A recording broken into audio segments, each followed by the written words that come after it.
Hello and welcome to this professional development webinar, Coaching the Coaches C3 Framework Rubric. This webinar, along with others in our series, are part of the C3LC, short for the College, Career, and Civic Life Framework for Social Studies State Standards Literacy Collaborative, which NCSS is implementing in collaboration with the National Center for Literacy and Education, and which is funded by the Bill and Melinda Gates Foundation. My name is Anna Post, and I'm the Director of External Relations and Council Communications at NCSS, as well as this grant's project coordinator.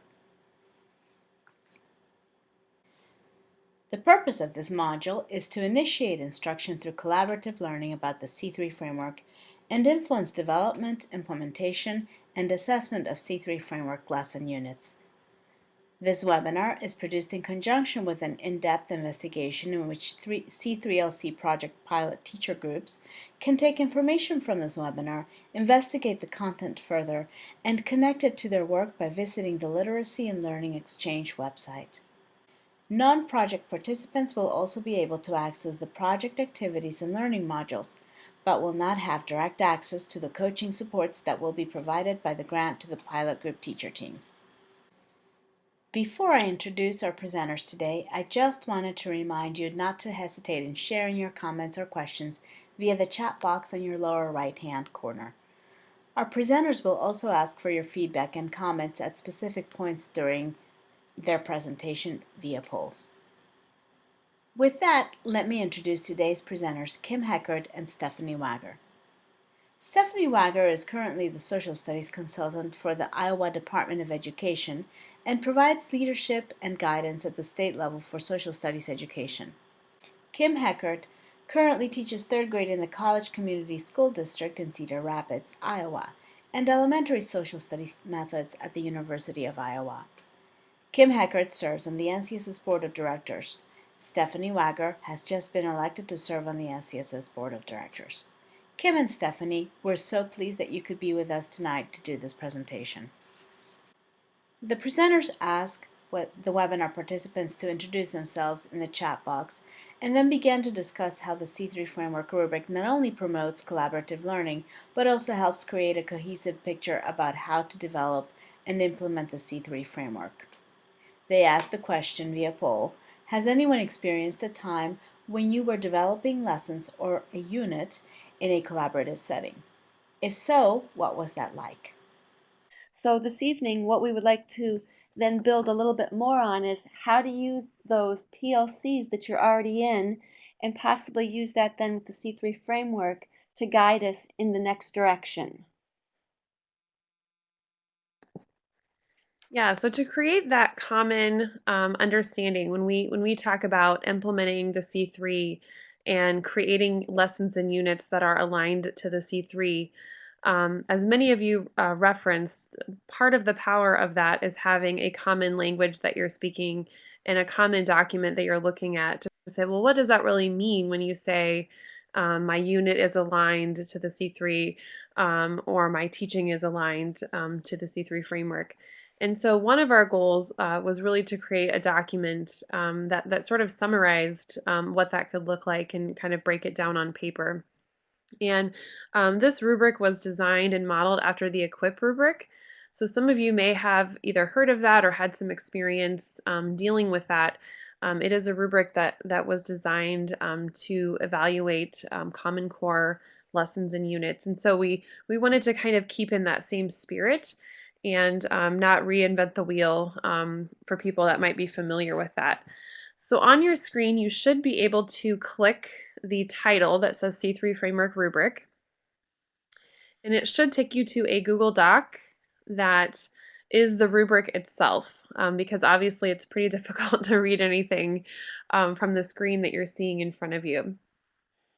So what we want you to do is take a few minutes to get to that link and just kind of look at it, because it can be a little bit overwhelming when you see it for the first time. So just take maybe 1-2 minutes, just kind of glance at it, and then we're going to come back together and really try to break down dimension by dimension or column by column, because sometimes I don't want to use dimension since that can be somewhat confused with the C3 framework. So column by column, we're going to break down what that rubric is and what we would look for in a lesson or rubric as we were evaluating alignment.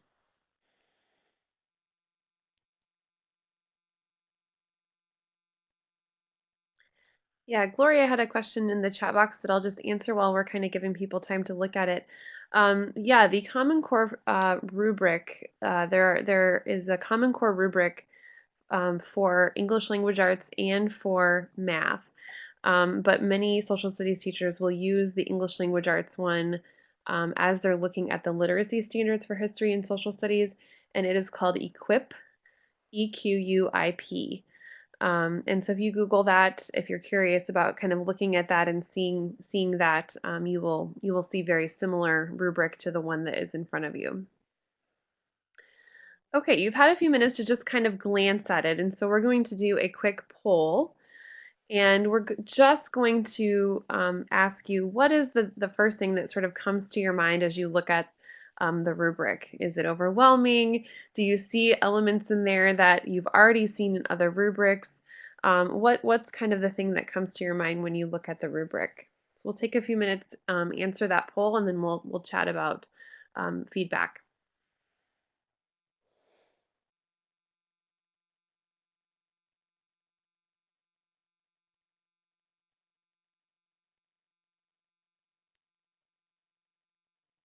Okay, so we have a couple people responding. Um, User-friendly but provides a nice piece of guidance. Not much guidance on what would result in each of the scores for each item or column. What if some elements in a column are better than others? Yes, I think we'll talk about that as we go through the columns. This is doable step-by-step checklist for teachers to follow. It may appear overwhelming at first. However, it will allow teachers to think about and hit proper benchmarks. It is comprehensive and provides guidance. A team would have to have a conversation about what some of the items would look like, and I think that's a very good point. What would we consider acceptable for taking informed action, for example? So thank you everybody for giving some feedback about that. I know when I was exposed to the Equip rubric at first, I just thought, wow, that just seems like a lot, and is that really going to be doable or realistic? And have grown to really appreciate sort of a one pager that I can look at. The one thing that I would note about this rubric, and when Kim and I were working on designing it, we really felt that this would probably only be used if you were scoring a unit, because it would be very unlikely that you would have all of these elements in one lesson plan. And so we wrote it that way, but I think certainly, if you were writing a lesson for a longer amount of days, a 3 to 5 day lesson, for example, you could still use it. And even just a daily lesson, you could still use it to sort of gauge where you are. But I think it would make the most sense if you were looking at a unit as a whole. So we'll move on and start talking about each column in the rubric and giving you a little bit of additional information about what the rubric is and how we can use it. So Stephanie, I completely agree with you as far as using the rubric for more of a unit design of an overall C3 unit that you're creating. Oftentimes when I'm using like even a 6-trait writing rubric with my students, I may not use every single section of the rubric for grading absolutely everything in the writing piece, but we might focus on a section of the rubric rather than the entire thing. So if you're doing it to design a lesson too, you could also think of it as what parts of the rubric do I want to pull out and look at if you're doing it as far as a lesson study thing. But in the first step then, to move on, is to review materials. So the very first thing that we would want to do in using the rubric is to first review the lesson or the unit in which you're scoring. This step is actually designed to take a global look at that unit being scored. First, you would want to record any information from the unit on the rubric, such as like the grade level, scan through to see how it's being organized. Next, then you would read key materials included within the unit and see how it's related to the instruction and to the assessment of the unit. Finally, you want to look at the different measures of the text. Do you have primary and secondary sources? What's in the unit to actually support the unit to see if it fits the criteria in that way?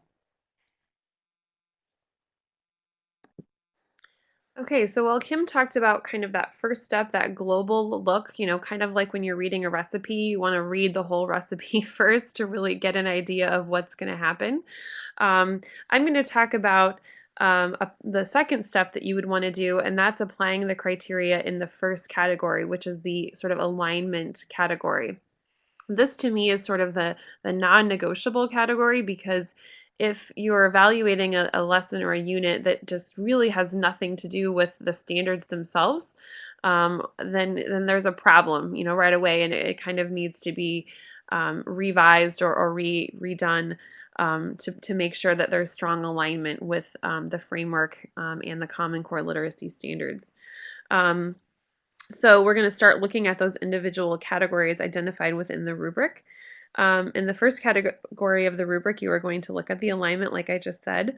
One thing I would note about that, if you are not a Common Core state, you would simply replace the Common Core with your own state standards. So certainly there's some flexibility in that first column, because it's really calling for essentially your standards or the C3 framework. How well is it aligned to that? Then you're going to identify the grade level or band that the standard that the lesson or unit targets, and then closely examine the materials through the lens of each criterion within the category. Next, individually check each criterion for which clear and substantial evidence is found. In this, you are just looking to see if the lesson or unit closely aligns with the intent of the C3 framework and the Common Core English Language Arts literacy standards for history and social studies. In order for the review to continue, a rating of 2 or 3 is required. It is vital that the submitted unit first meets the alignment criteria, as I was saying, before applying any other criteria from the other dimensions.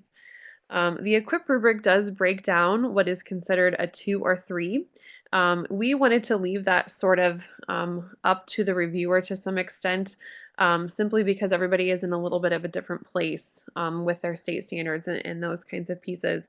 But certainly, again, this would be the criterion that would be again, the non-negotiable part. If it doesn't meet the criterion and alignment here, it doesn't move on to be evaluated in the other categories.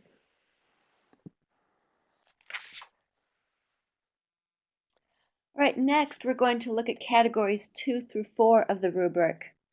First, closely examine the unit through the lens of each criterion. And next you would then rate, as Stephanie was just talking about, the category on a 0 to 3. So if you remember that in the order to receive a 3 in the unit, most of the criteria has to reach that given category then. And so if you take a look then in the very first one is the key shifts in the C3 framework and the Common Core. So within that, you would want to be able to check off those boxes with most of them fitting into your unit as far as the shifts. I know a previous webinar that you've already been to was given by Michelle Herzog about the shifts in that way too. So I'm not going to go through each shift tonight and explain each one of those, but that's what you would do. There's a category for each one and an explanation of each one in there to see then if your shifts would match up to what your unit is. And as Stephanie mentioned, we also, if you're receiving a 1 or a 0 in there, then that would mean we'd probably want to work on something within your unit to develop more of those shifts to be involved in it before we move on to the next part. The next section is the instructional supports. It would work the same way when scoring it. You would look at then, is the unit interesting and engaging? Does it scaffold progress? Does it look at those instructional strategies? Are there instructional practices within that, and so on? So in that category, again, you would want to have most of those things developed within that to meet the C3 framework standards. If you did not score that at a 3 or even at a 2, then you would want to go back and see what pieces of it that we could add into it for scaffolding or instructional strategies or practices or those types of things before you would want to move on then. And in the last section is the assessment one, and that's the modes of assessment, assessment guidelines, communicating those conclusions and those. So again, looking at what type of mode of assessment you're going to be using for the unit. Have you fit into that formative and summative measures? Is it a performance-based? Are there ways that you're going to be able to measure those within your unit? So looking at some of those protocols and things that would be developed then for the unit. Okay, so as Kim said, um, looking at each of those columns and really, again, the collaborative part is hopefully that you're doing this as a PLC or some other kind of collaborative group or with your exchange group here, that you're making a group decision about which of those, shifts and then supports and then assessment piece it fits. And then I think the other power, the power that I'm going to talk about on this slide, is the summary comments. I think as an educator, I always really enjoyed people giving me feedback so that I could improve. And that is really, having a score is great and all, but the summary comments that people are saying, it really was strong in a compelling question. But maybe a little bit weaker in, getting kids to take action. So I think that is the power of any good rubric, and the intent behind the C3 framework rubric. So we're going to talk really quickly about how to apply the overall rating, and it's a very similar process in the equip rubric that I was talking about. So there are 4 categories in the applying an overall rating. The first category is exemplar. So this would be an example of a lesson or unit that is tightly aligned and meets most to all of the criteria in categories 2, 3, and 4. So those would be the shifts column, the instructional supports column, and the assessment column. So this is a really strong unit that's meeting all of these components for the most part. The second category is exemplar if improved. So this means that the lesson is aligned to the framework and to the Common Core, but needs some improvement in one or more of those categories. This lesson would receive a score of 8 to 10. And you can see, if you have the rubric open kind of at the bottom, you can see how each column sort of totals up, and that's how you would get that 8 to 10 ranking there. Then the last 2 sort of areas is revision needed. So this would be one where it's sort of sent back to the author. And again, that's why those summary comments are very helpful. It would be sent back to the author, and they would need to improve it before it would get either the exemplar or exemplar if improved comments. And then finally, the not ready to review piece is most likely going to be one that doesn't have alignment in the first category. This is one that receives a score of 0 to 2, and it either, like I said, is not aligned or just really doesn't meet any of the criteria here.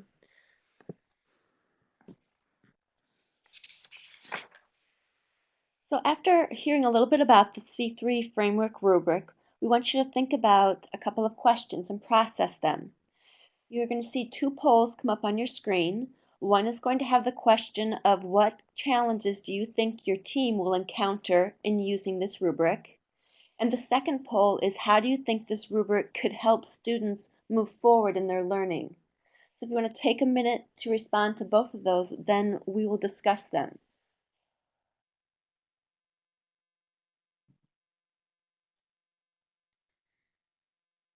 I see in the challenge section we have quite a few people who've responded in that section. So let's talk about a few of the things that could be challenges along the way. I noticed that more than one person put in there that they use some sort of rubric already within their state, and that they're worried about it being more of a confusion for teachers. So my suggestion in that sense would be to take a look at whatever you use in your state and see if some of those things already match up. The C3 framework rubric that we created was really best practice situations. So if you're looking at that rubric, you can see on there that it's going to have assessment. No matter what your unit is, no matter what state you're in, that assessment, I'm going to guess, has things on there that are going to align with that. Same with instructional supports within there. I would think that that section too, you're going to want to use social studies best practices in there. If we think about the social studies shifts, again, those are what we're wanting teachers to shift to. It could cause maybe some uncomfortableness. It could also cause teachers to have to then to utilize and do that deeper thinking.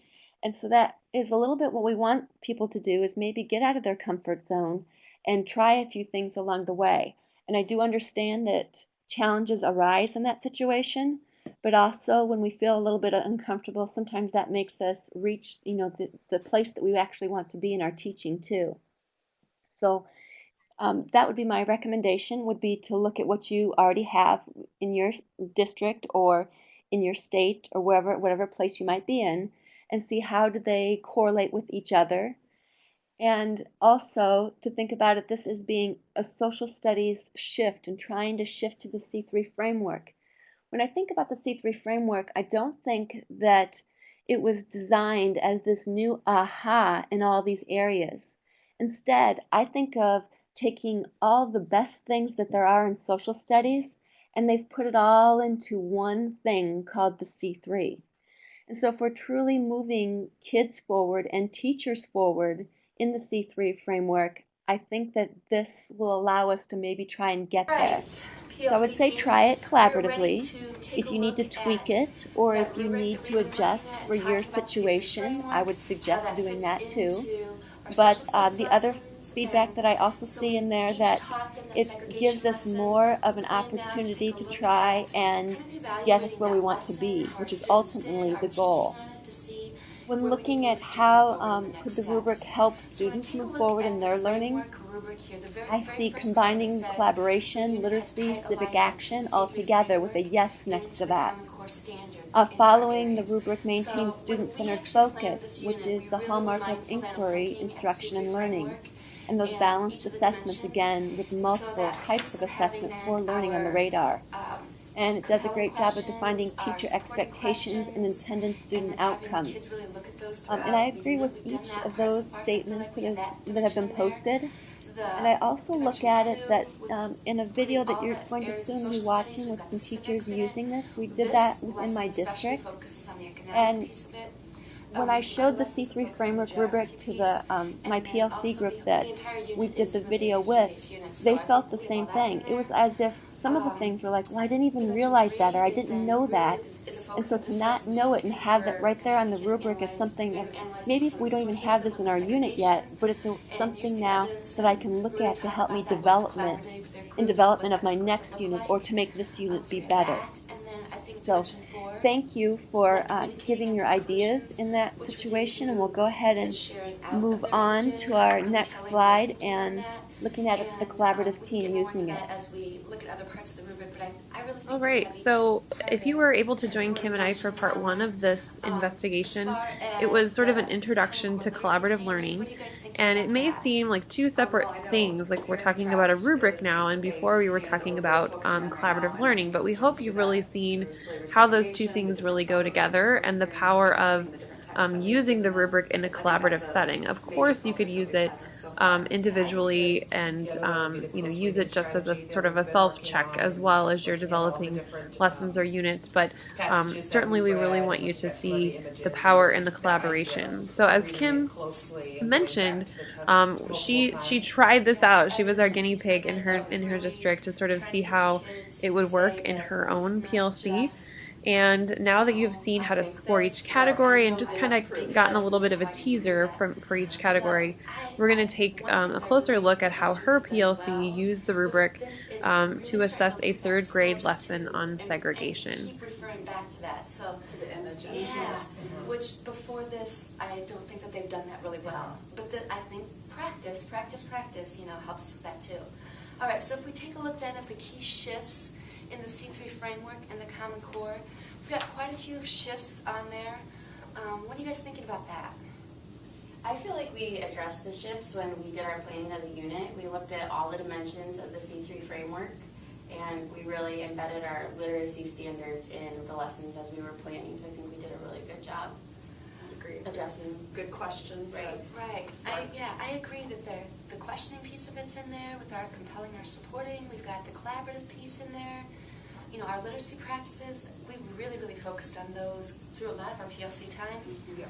You know, the text complexities, just having our different sources with the Read Naturally ones, some of those read word things, plus all of the literature books that we read aloud to the kids. I really feel like a lot of those are focused on.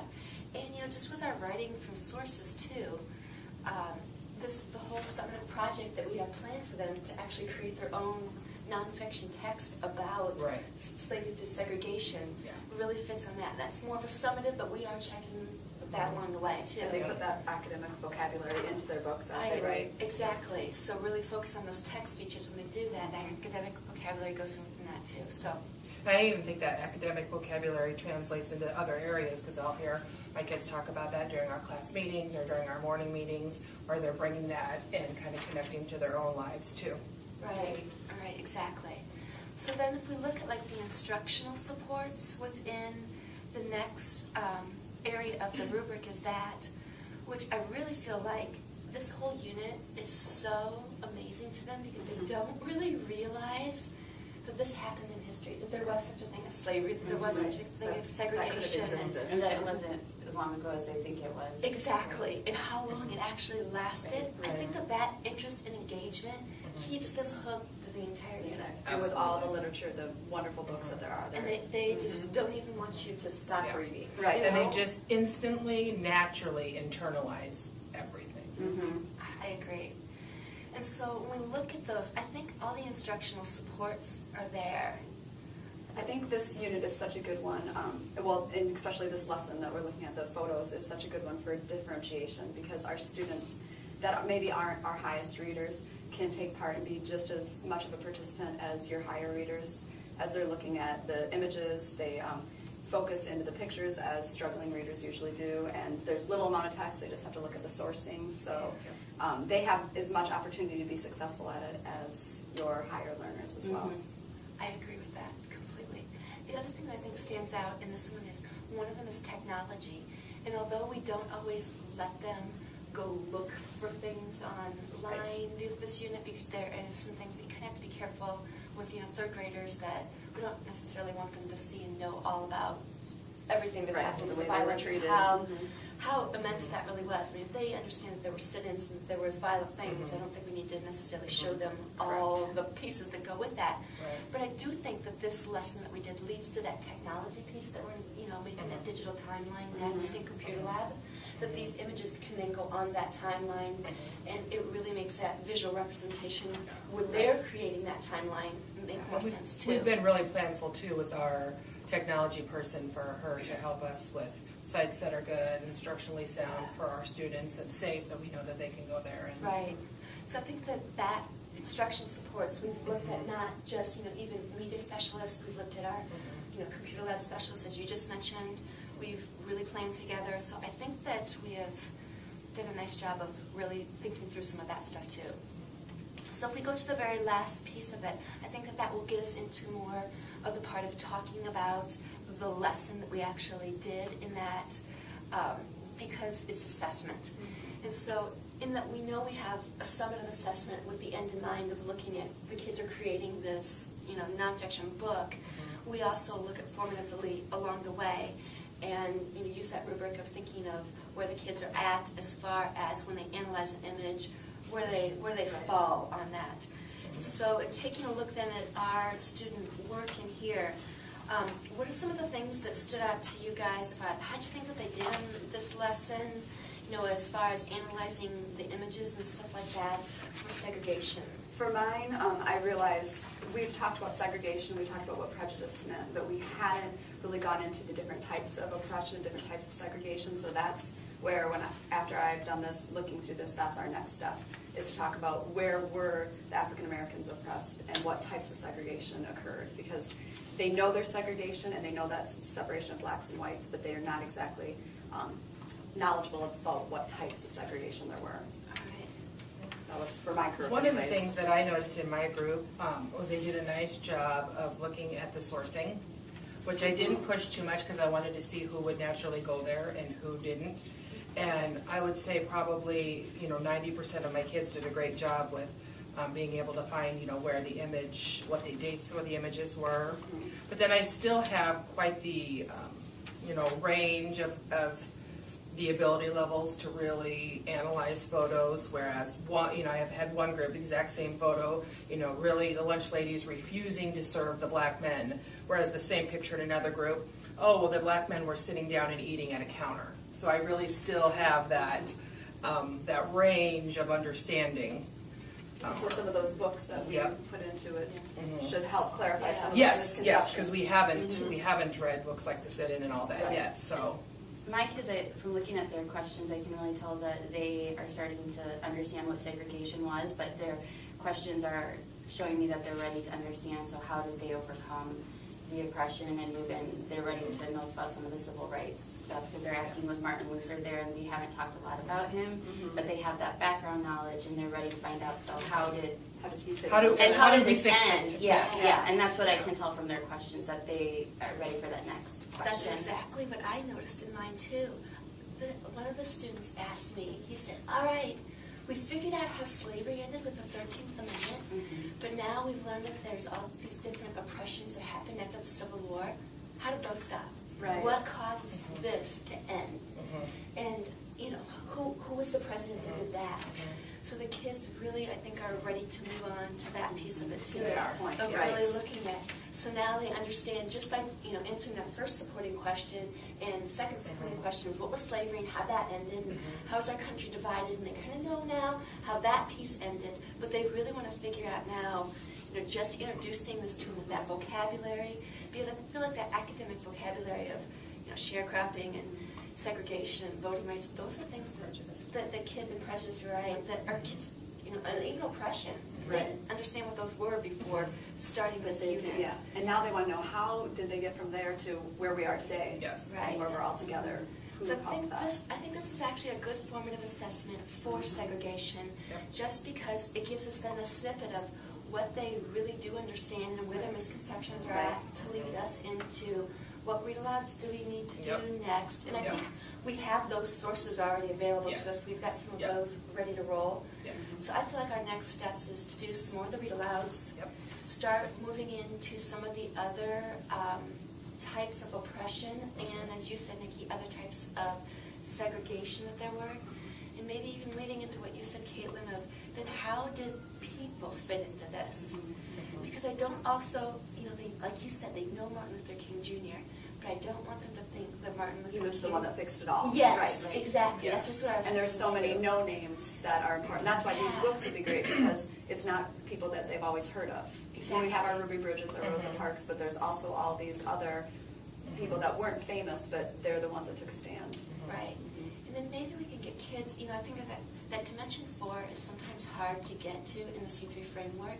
But if we do that, like you were talking about earlier, Shannon, I wonder through our class meetings if we can even get kids to understand then, or really take a look at, I could be this person. Right. I can make That's a what I was difference. wondering too, is like, and even like if you were living during this time, what would you do? You're not Martin Luther King Jr., but what would you do?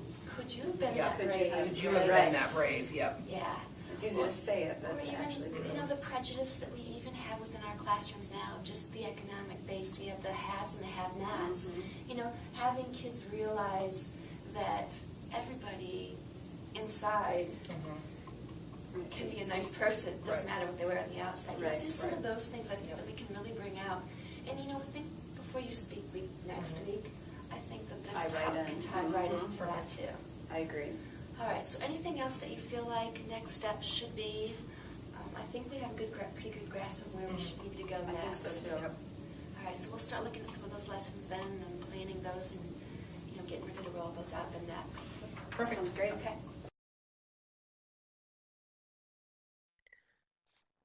Okay, so you had a chance there to see an example of the C3 framework rubric being used in a collaborative setting. Before we get to the poll question, I did see a question from Jim in the chat box, and he asked, so I guess we will be working with our teams to make sure the investigations we develop will conform to this rubric.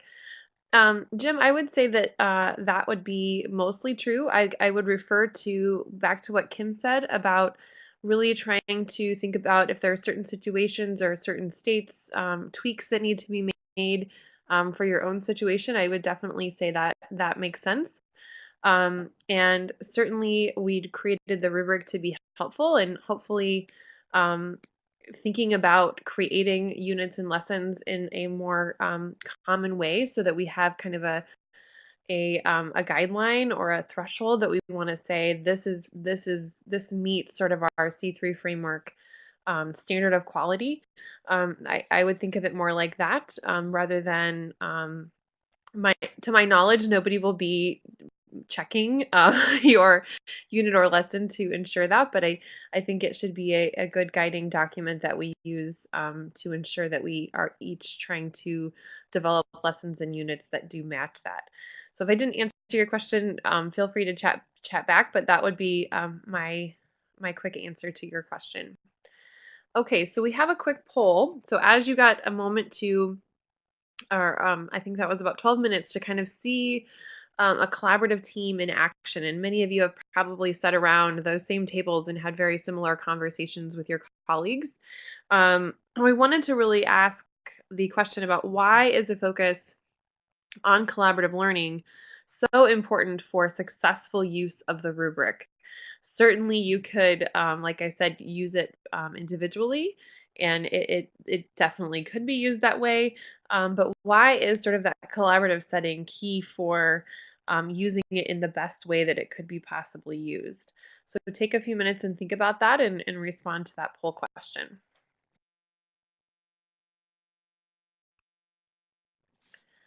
All right, so two, I think, really powerful responses there. Focusing on results, we are smarter together. I think that is absolutely true. And then the evidence of student learning, I think that that's so powerful in a PLC setting to be able to bring things to the table and really, see where you are and see what students have learned. I loved the constructing knowledge as a social process. So I think that's right on with students and with teachers, and developing high-level learning, encouraging diversity, using a team approach to problem solving. All of those are right on, and I think all of you have had experiences in team settings very similar to probably what you observed in the video clip. So thank you. Please keep all of those things in mind as you're working in your literacy exchange team. And we will move on to one more example of sort of the rubric in action.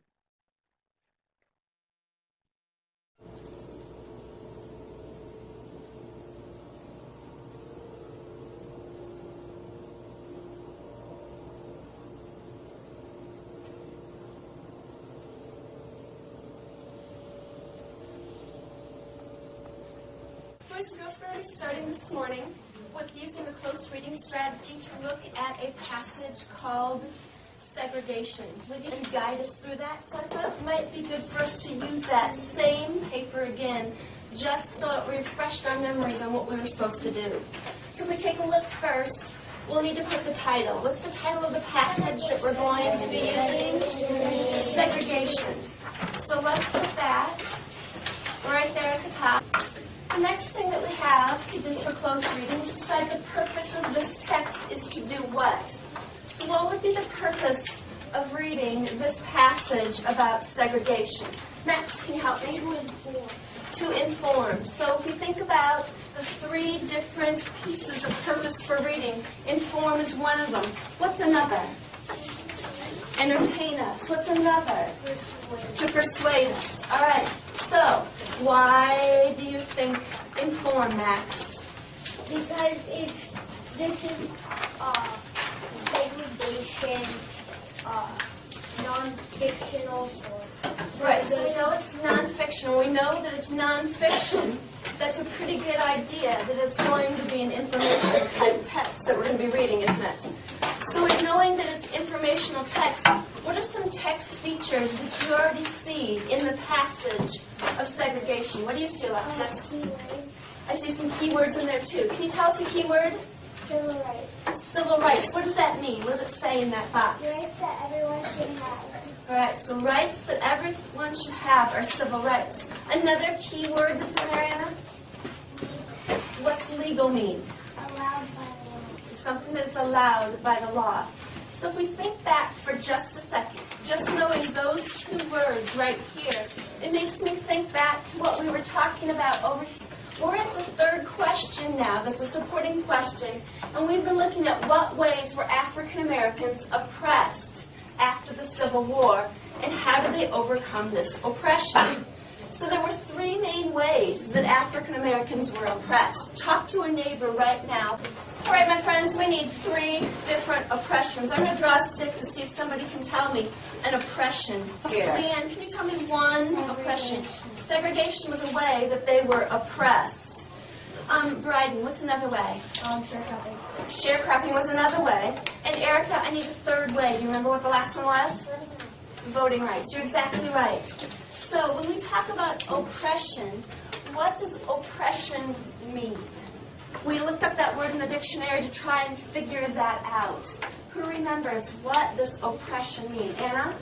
It means like Treating people how you wouldn't want to be treated. Giving them a hardship, right? You're exactly right. So we know that segregation is one of those. So we're going to start focusing in on that oppression to see if we can learn just a little bit more about it. So as Max told us, the purpose of this story is to inform us about that oppression. All right, so let's put that in there next. Inform us about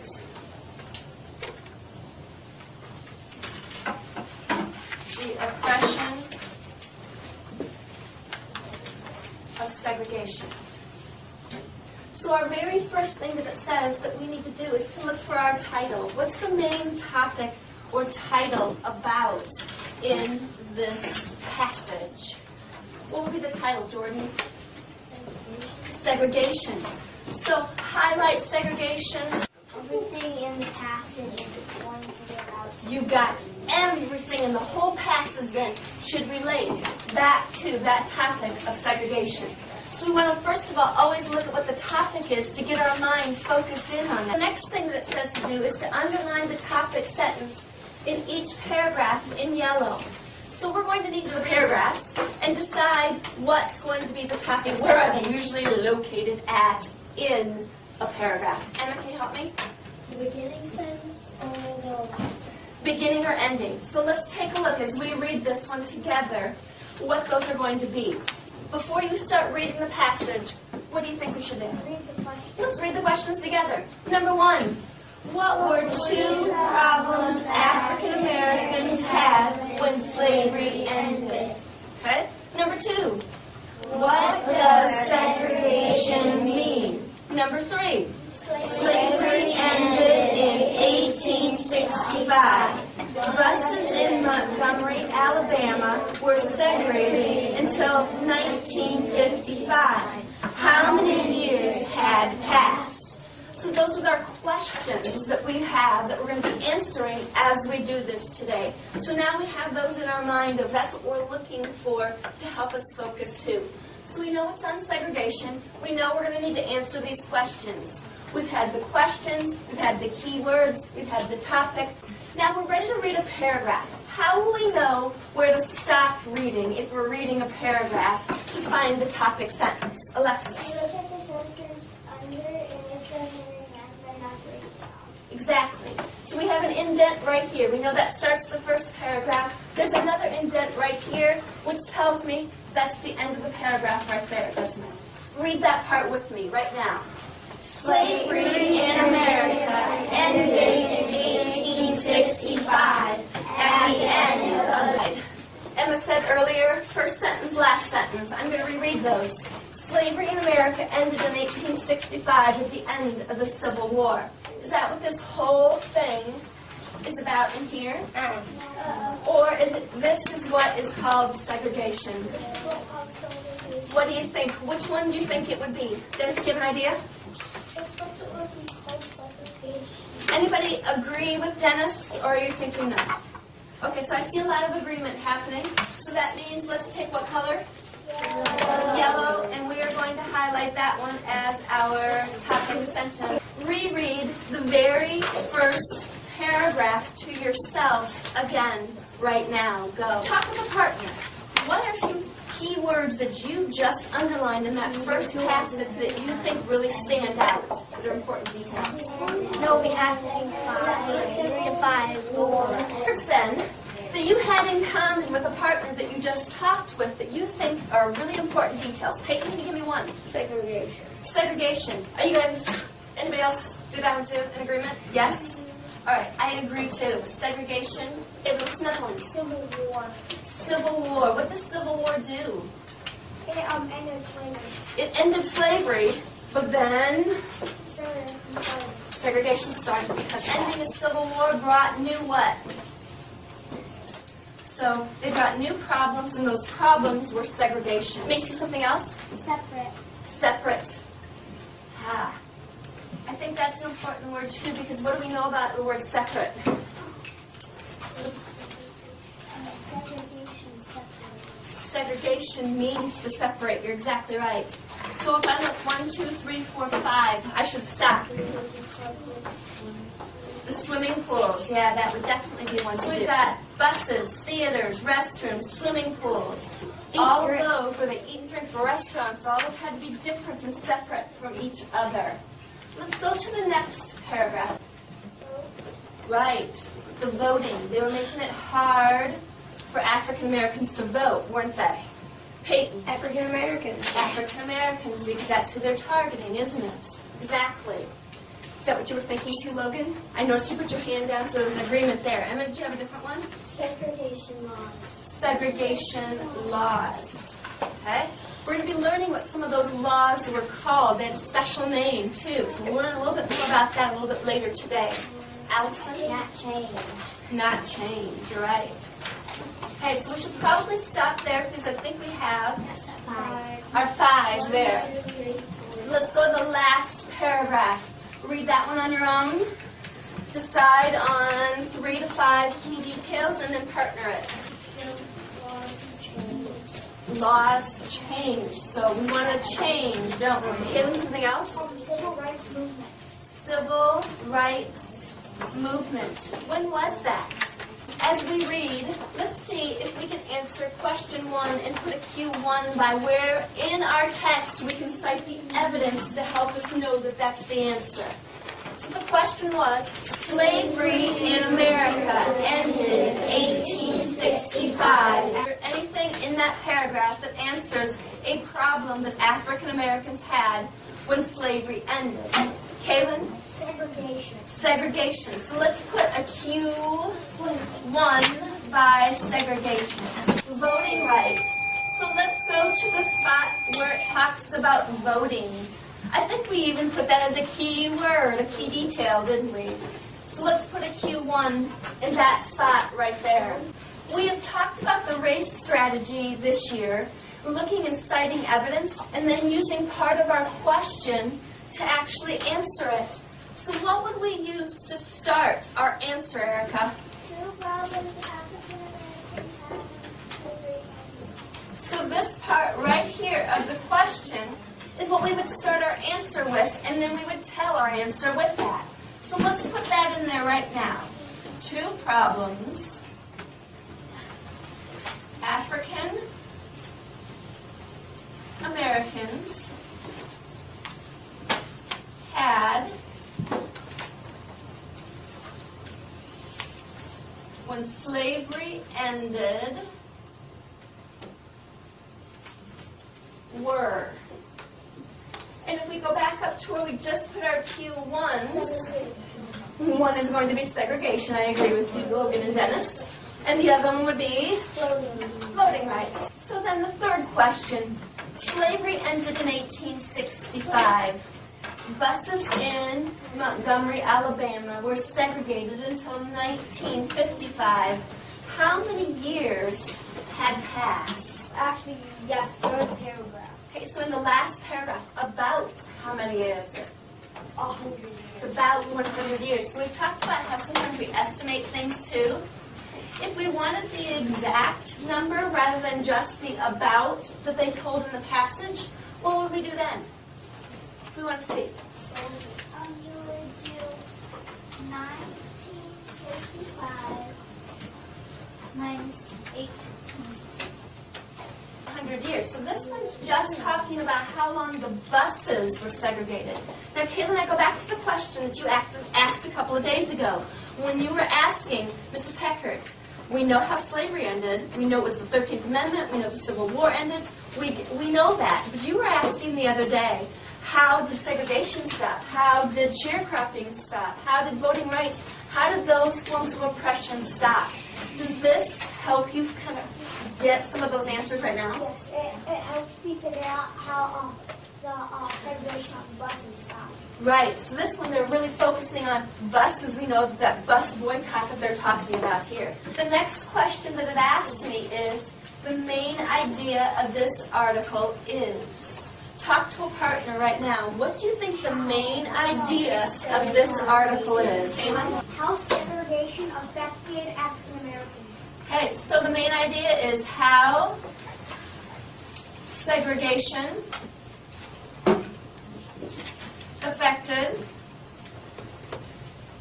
African Americans would be our main idea.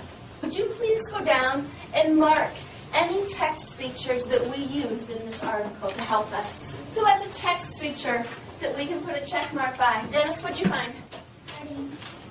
Headings. There were definitely headings in there, so let's put a check by that one. Haley. Word box. Word box. How are they helpful?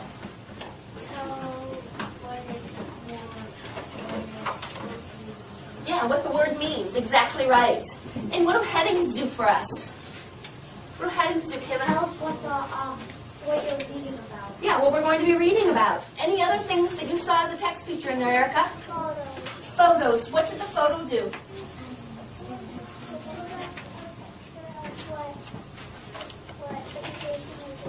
Exactly. It helped us visualize by showing us a picture to see what it was exactly like during segregation. Macy, another one? Captions. Captions. What do captions do for us? They told us what was going on in the picture. Right. Told us more information about the picture. For closing today, tell your partner sitting next to you, what is one form of oppression that we learned about today? Segregation. Tell me what that oppression was. 1, 2, 3. Segregation. We will be looking at some historical photos tomorrow. You saw one today that went with the reading. Tomorrow we'll do some investigating with a photo analysis on more segregation laws. All right, so we just finished watching a video. The video was one that we were looking as far as on the C3 framework, looking at the instructional practices in the instructional supports area and taking some of those strategies then and embedding those in with lessons. And so the lesson that you just saw was in a third grade classroom where they were learning how to do the close reading strategy. They've been introduced to it before, but they are not good at doing it by themselves yet. At this point in the school year, they are, but this is when it was just being introduced to them. And then the following lesson at the end of it will be the ones that they analyzed that the collaborative team actually just spoke of. So as you watch the video clip of the instruction that's aligned to the C3 framework rubric, you might not have the opportunity to directly observe instruction with your C3 framework team, but we want you to think about the following question, think about how you might be able to make some of those things happen, because the power in being able to look at other people's lessons that aren't just on paper is a good one. You'll see the question on your poll screen, and just take a minute to respond based on the C3 framework rubric. How could you provide feedback or help implement a lesson or unit based on the rubric to improve student learning?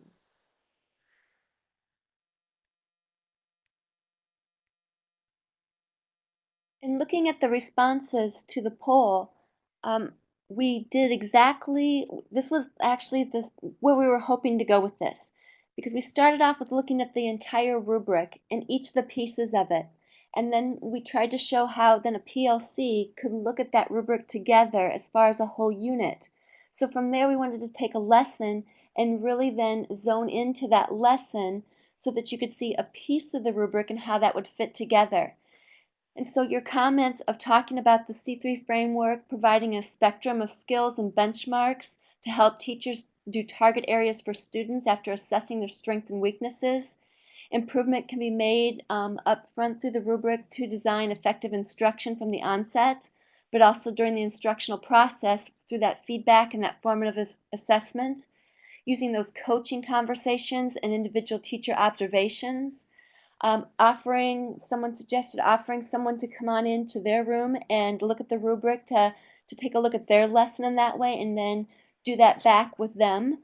And so if we think about on the literacy exchange, how you might make that happen too, be thinking then if this isn't somebody's classroom that you can go into because that part of your team is not with you, consider then ways of how you could share and what you could do to try and help them move their practice forward in through collaboration as well as the other members of the team forward in that way.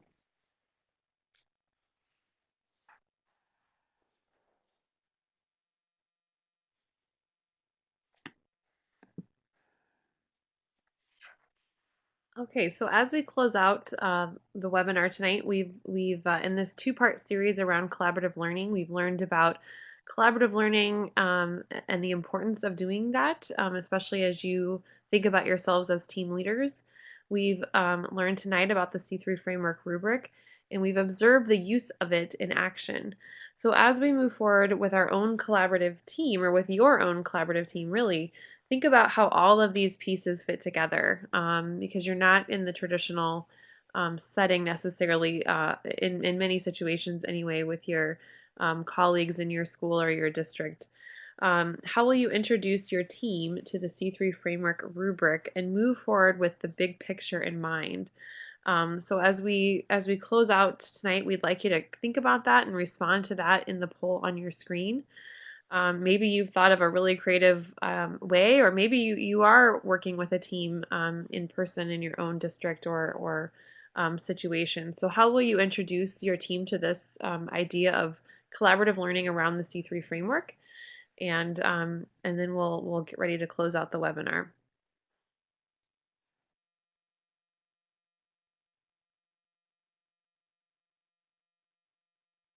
Okay, so a couple comments we've received so far. I think great thinking. The folks that said something along picking out pieces that people are familiar with already. I think as Kim referenced earlier in the webinar, when you're using that 6 traits of writing rubric, for example, you don't have to use the whole thing. You can start small. So starting with something that makes sense to to everybody in your group, I think is a terrific idea. A few other people said we have a few PDs in May and June. I plan to study and roll this out. Excellent. I'm glad that you feel that it's helpful. Thank you for sharing. And then I think I work with social studies teachers 612 on curriculum. So it's a great tool to align many of our pieces. I'm glad it was helpful as well. And then another comment about doing something and building on success in other areas. So I really appreciate those comments, and I think that's a great approach. And being creative about how you will use the rubric, especially depending upon the setting that you're in, I think is a great strategy.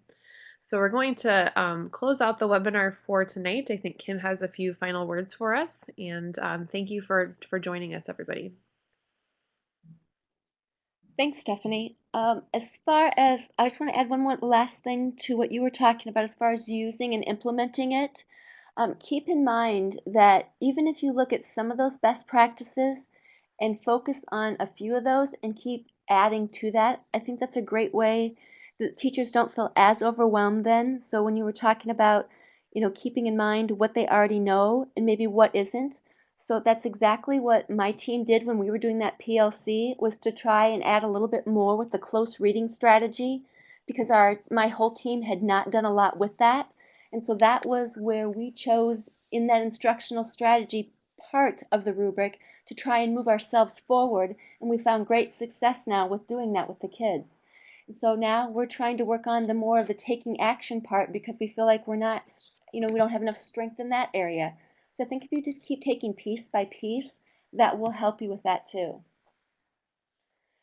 So one thing to keep in mind is that this was actually created on the Literacy Exchange, and it will be housed there too, as well as some other activities that will be added in here. So there's high school unit, there is the unit that you saw a few lessons from an elementary perspective, to be able to take a look at 2 different units and be able then to look at those, analyze those using the rubric. So that'll be posted on the Literacy Exchange. And you can use some of your own units then to start in that process of doing so too. So please remember that this webinar is produced in conjunction with an in-depth investigation within that C3LC project pilot teacher team leaders and groups take information from this webinar and then they investigate it further, which is what I was just speaking of on the Literacy Exchange. And then you're going to connect it to your work then by visiting the Exchange and finding this in the C3 Literacy Collaborative Group blog section. So again, thank you so much for joining us this evening, and we really appreciate you taking your time, and we hope that it was helpful.